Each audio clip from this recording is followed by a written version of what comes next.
नजर सब पर। नमस्कार, मैं हूँ दीप्ति शर्मा और आप सभी का स्वागत करती हूँ थर्ड आई न्यूज नेटवर्क में। आइए सीधे रुख करते हैं अभी तक की 10 बड़ी खबरों का। 3 दिन में 3 आतंकी हमलों से दहला जम्मू कश्मीर। चोटी घाटी और गुफाओं में 11 टीमें तलाश रही दहशतगर्द। जम्मू कश्मीर में 3 दिन में हुए 3 आतंकी हमले के बाद पुलिस और सुरक्षा बलों ने आतंकियों को सबक सिखाने की ठान ली है। मंगलवार रात से अब तक अलग अलग जिलों में सुरक्षा बलों और आतंकवादियों के बीच मुठभेड़ और सर्च ऑपरेशन जारी है। जम्मू के सांबा जिले के हीरानगर के सवाल इलाके में मंगलवार रात आतंकवादियों की ओर से घरों पर फायरिंग करने के बाद एनकाउंटर शुरू हुआ। इस मुठभेड़ में सुरक्षा बलों ने एक आतंकवादी को मार गिराया है। एक आतंकवादी फरार हो गया, जिसकी तलाश में कई जगह सर्च ऑपरेशन चलाए जा रहे हैं। वहीं दूसरा एनकाउंटर डोडा के चत्तरगढ़ इलाके में हुआ। यहां आतंकियों के हमले के बाद सुरक्षा बलों और आतंकवादियों के बीच मुठभेड़ जारी है। टीडीपी सुप्रीमो चंद्रबाबू नायडू ने मुख्यमंत्री पद की शपथ ले ली है। वे चौथी बार आंध्र प्रदेश के मुख्यमंत्री बने हैं। राज्यपाल एस अब्दुल नजीर ने चंद्रबाबू नायडू को सीएम पद की शपथ दिलाई। चंद्रबाबू नायडू के साथ पवन कल्याण ने भी शपथ ली। वो नई सरकार में डिप्टी सीएम के पद संभालेंगे।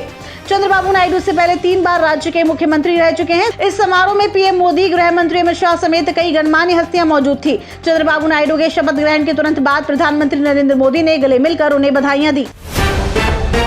18वीं लोकसभा का पहला सत्र 24 जून से शुरू होगा। इसके अलावा 264वीं राज्यसभा का सत्र 27 जून से प्रारंभ होगा। इस दौरान नवनिर्वाचित सदस्यों का शपथ ग्रहण, लोकसभा के अध्यक्ष का चुनाव, राष्ट्रपति का अभिभाषण और उस पर चर्चा की जाएगी। दोनों सदनों के सत्र 3 जुलाई तक चलेंगे। केंद्रीय संसदीय कार्य मंत्री किरेन रिजिजू ने इसकी जानकारी दी।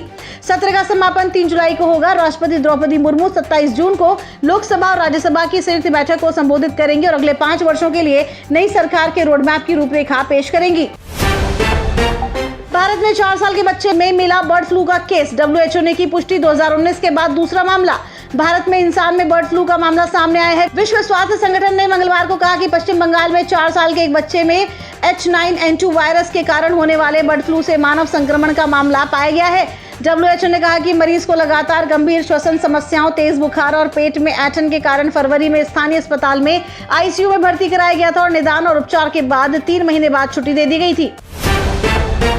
इजराइल का बड़ा एक्शन। दक्षिणी लेबनान में इजरायली एयर स्ट्राइक में हिजबुल्लाह के एक बड़े कमांडर को मार गिराया है। खुद हिजबुल्लाह ने इसकी पुष्टि की। इन एयर स्ट्राइक में हिजबुल्लाह के सीनियर कमांडर की मौत हुई है। इस कमांडर का नाम सामी अब्दुल्ला उर्फ अबू तालिब है, जिसका जन्म 1969 में हुआ था। लेबनान की सेना से जुड़े सूत्रों ने बताया कि इजराइल और हमास के बीच जंग शुरू होने के बाद इसमें सामी की महत्वपूर्ण भूमिका रही थी। वो दक्षिणी लेबनान में क्षेत्रीय प्रभारी था। दिल्ली में जल संकट को लेकर सुप्रीम कोर्ट पहुंची अरविंद केजरीवाल सरकार को बुधवार को अदालत के कड़े सवालों का सामना करना पड़ा। पानी की बर्बादी और टैंकर माफिया को लेकर फटकार लगाते हुए कोर्ट ने पूछा कि आखिर सरकार ने रोकने के लिए क्या एक्शन लिया है। सर्वोच्च अदालत ने कहा कि टैंकर माफिया पर यदि सरकार एक्शन नहीं ले रही तो दिल्ली पुलिस को इसके लिए क्या आदेश दिया जाएगा। पानी की बर्बादी रोकने के लिए क्या क्या कदम उठाए गए, ये बताते हुए हलफनामा दाखिल करने के लिए कहा गया है। कांग्रेस सांसद राहुल गांधी और पार्टी महासचिव प्रियंका गांधी मंगलवार को रायबरेली पहुंचे, जहां उन्होंने लोकसभा चुनाव जीतने के बाद पहली बार रायबरेली में जनसभा को संबोधित किया। इस दौरान कांग्रेस सांसद राहुल गांधी और प्रियंका गांधी ने रायबरेली के लोगों का धन्यवाद दिया। वहीं धन्यवाद यात्रा रैली को संबोधित करते हुए कांग्रेस कार्यकर्ताओं का आभार जताया। साथ ही यूपी में आई लोकसभा चुनाव के नतीजों को लेकर बीजेपी पर जमकर हमला बोला। इसी के साथ राहुल गांधी ने दावा किया है कि अगर प्रियंका गांधी वाराणसी से चुनाव लड़ती तो मोदी पक्का हारते। टीम इंडिया के बेहतरीन तेज गेंदबाजों में से एक मोहम्मद सिराज इस वक्त T20 वर्ल्ड कप में हिस्सा ले रहे हैं। सिराज को जब टीम में चुना गया था उस वक्त उनके बारे में कहा जा रहा था कि इस T20 वर्ल्ड कप में भारतीय टीम के लिए सबसे कमजोर कड़ी साबित हो सकते हैं।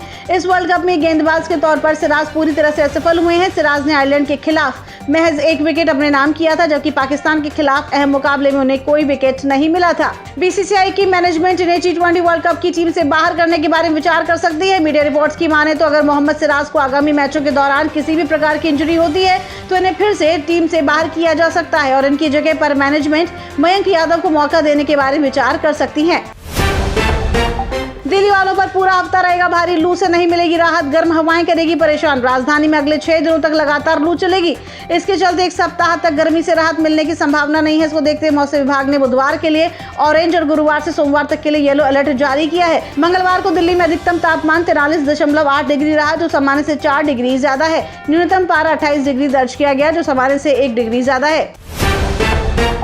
बॉलीवुड एक्टर्स को टक्कर दे रहे हैं दिलजीत दोसांझ, जो आज के समय में इंटरनेशनल पर्सनालिटी माने जाते हैं। वही बॉलीवुड पंजाबी फिल्मों से दर्शकों के दिलों को जीत चुके हैं। बाकी दिलजीत दोसांझ विदेशों में अपने कॉन्सर्ट की वजह से हर दिन लोकप्रियता बटोरते रहते हैं। अब पंजाब का एक्टर और सिंगर उस प्लेटफॉर्म पर नजर आने वाले हैं जहाँ अभी तक कोई भी पंजाबी सिंगर या एक्टर नहीं पहुँच पाया है। इतना ही नहीं, बॉलीवुड के चुनिंदा कलाकार ही इस प्लेटफॉर्म पर नजर आए हैं। दरअसल दिलजीत दोसांझ अमेरिका के मशहूर कॉमेडियन जिमी फैलन के टॉप शो में नजर आने वाले हैं। The tonight show Jimmy Fallon में हिस्सा लेने की जानकारी खुद दिलजीत दोसांझ ने सोशल मीडिया के जरिए दी है।